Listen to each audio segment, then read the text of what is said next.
السلام عليكم. شوفوا معايا هذا الفيديو ومن بعد نرجع نعلقوا عليه.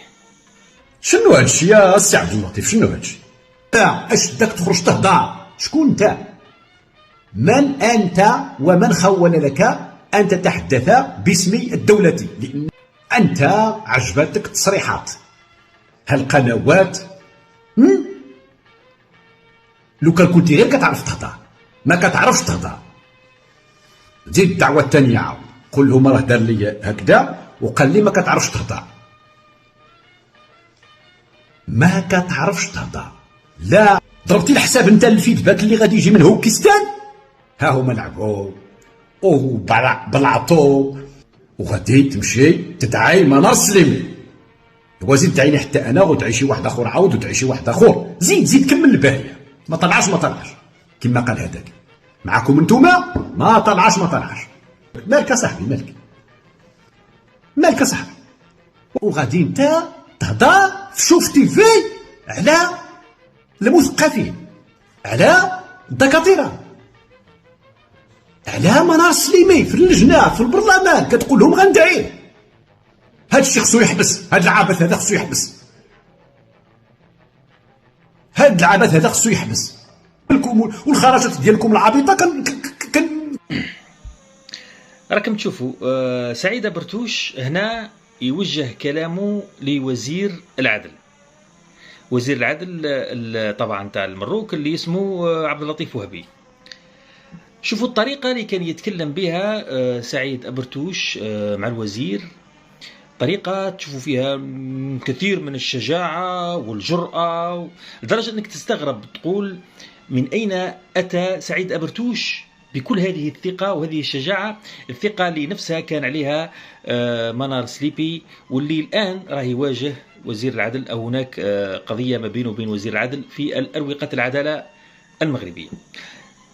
أنا هنا الشيء اللي لفت انتباهي هو أنه نفسه وزير العدل هذا هو اللي قال للشعب المغربي روحوا ديروا فحص لديان وكل واحد يعرف باباه. انت لديان قلبوا على بواد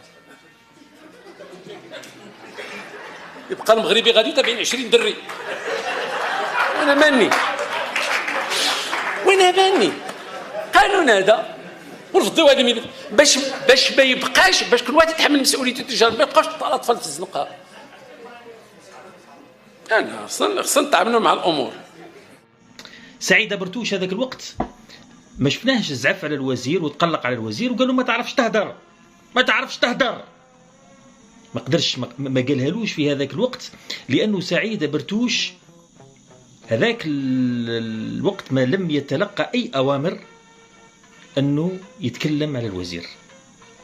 لكن هذه المرة لما الوزير نتاعهم رحب بالمساعدات الجزائرية،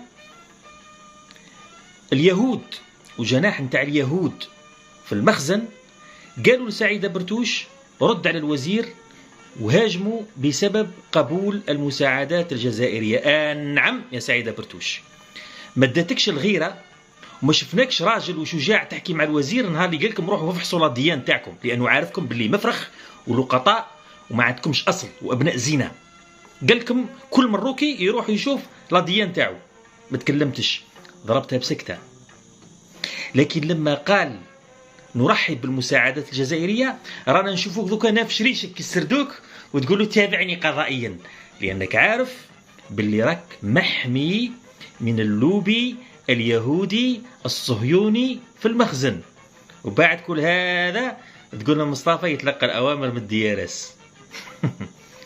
لعنة الله عليك وعلى المثقفين من أمثالك. إذا كان تعتبر نفسك مثقف، احنا ما نشوفوكش مثقف، احنا نشوفوك سردوك نافش ريشو فقط على الجزائر بأوامر من سيادو. وروح افحص لا ديان تاعك وتأكد باللي باباك هو باباك يا سعيد برتوش.